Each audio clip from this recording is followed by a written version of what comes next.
As a doctor in the field of pain management, I work in a world where you bring us your pain and we treat it. We ask questions, we take the symptoms you present, we decide what tests to run. We listen with compassion and wisdom and choose the best course of action based on our knowledge and experience combined with science, and sometimes in a very small window of time. As physicians, we took a sacred oath to do no harm, and the system has gone to great lengths to teach us and set up guidelines to make sure that we treat every patient equally and without judgment. As we stand there in your moment of pain, we run your situation through every filter we have to give you the best care. And for most of us, this is more than just a job. It's a calling.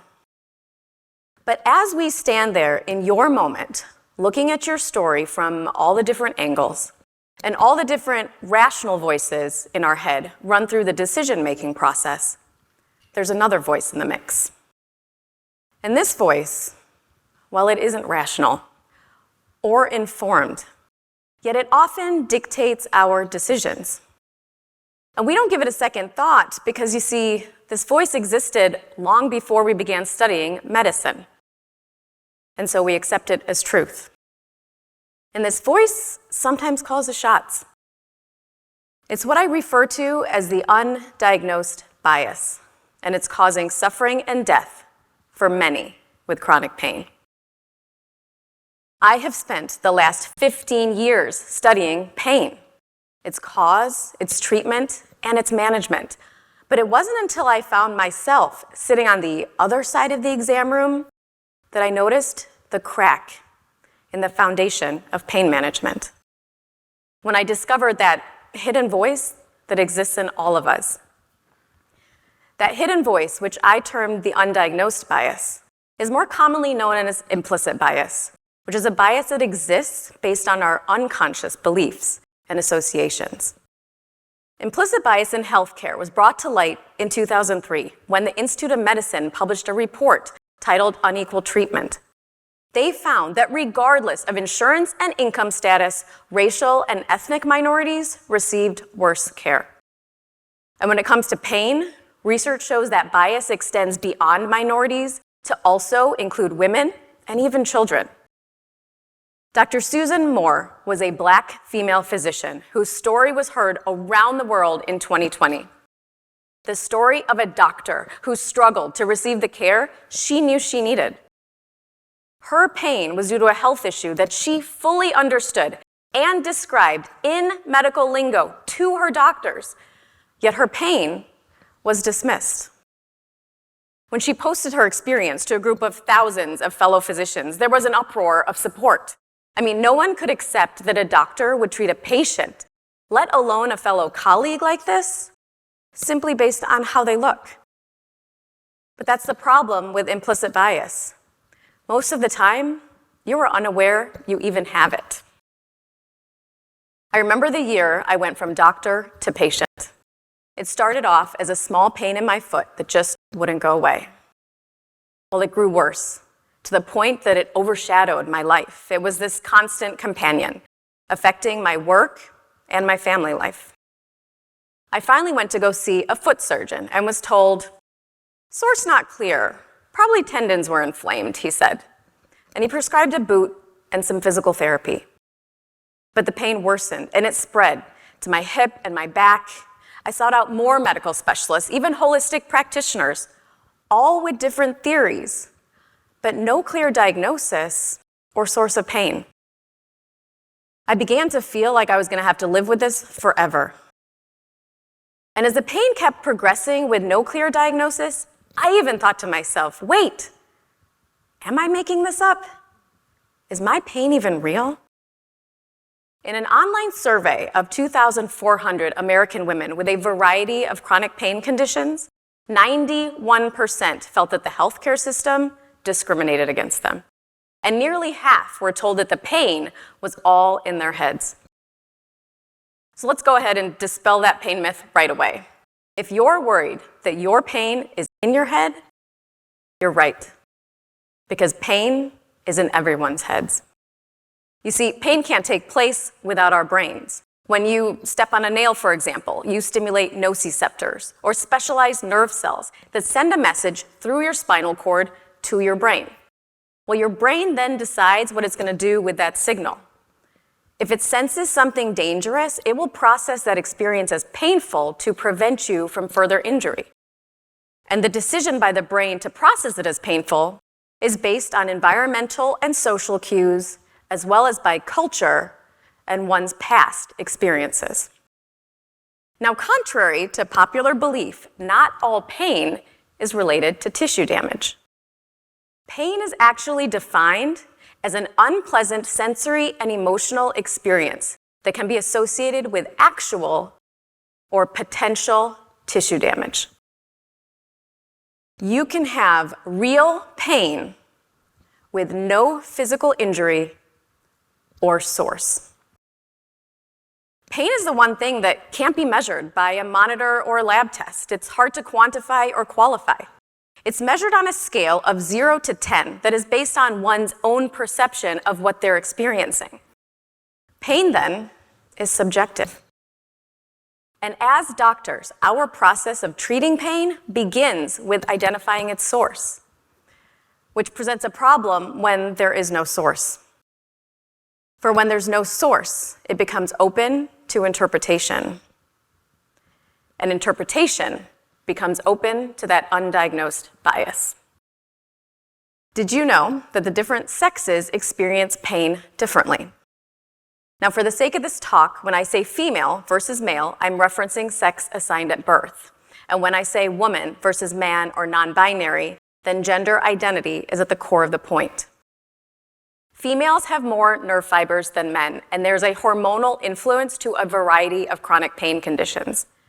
At puberty, rates of chronic pain rise faster in girls than boys, and as females approach menopause, sex differences in chronic pain begin to disappear. Females experience more recurrent pain, longer-lasting pain, and higher overall levels of chronic pain than men, yet the majority of studies on the treatment of chronic pain have only been conducted in men.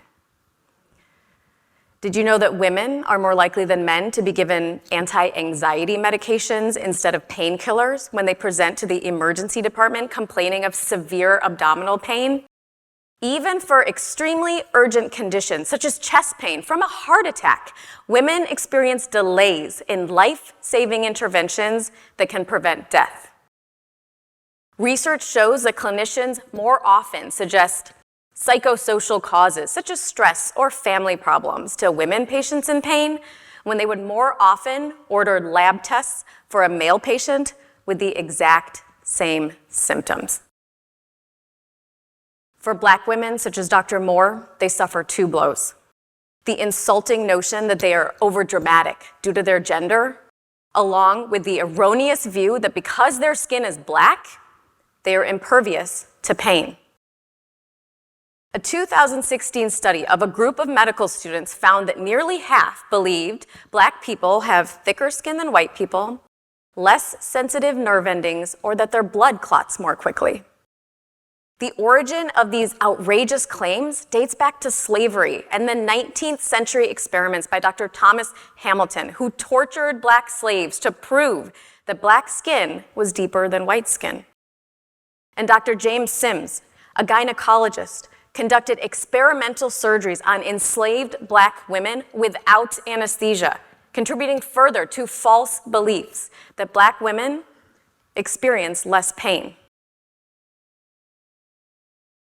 There were times that I found it ironic that as an anesthesiologist whose livelihood is centered around managing pain, that I would suffer from chronic pain myself. And so, like Dr. Moore, I became my own advocate and dove deep into the root causes of my own pain. After 5 years, thousands of dollars, and many hours spent in pain, I finally found the cause by diving into integrative and functional medicine. Now, my pain was due to physical imbalances triggered by childbirth, years of stress and sleep deprivation, and a dietary sensitivity that had been triggering inflammation. Over time, I healed myself, and finally, the pain began to ease. But while my own pain did fade, my passion for other people with chronic pain grew stronger. Now, doctors aren't the enemy. If you ask physicians why they went into medicine, you would hear, to help people. So much so that during disasters and global pandemics, healthcare workers kiss their own families goodbye to go take care of yours. They work tirelessly during codes to resuscitate your loved ones and shed tears when they lose them. But with exhaustion, time pressures, and overcrowded emergency rooms comes the ability for that hidden voice to take over our rational one.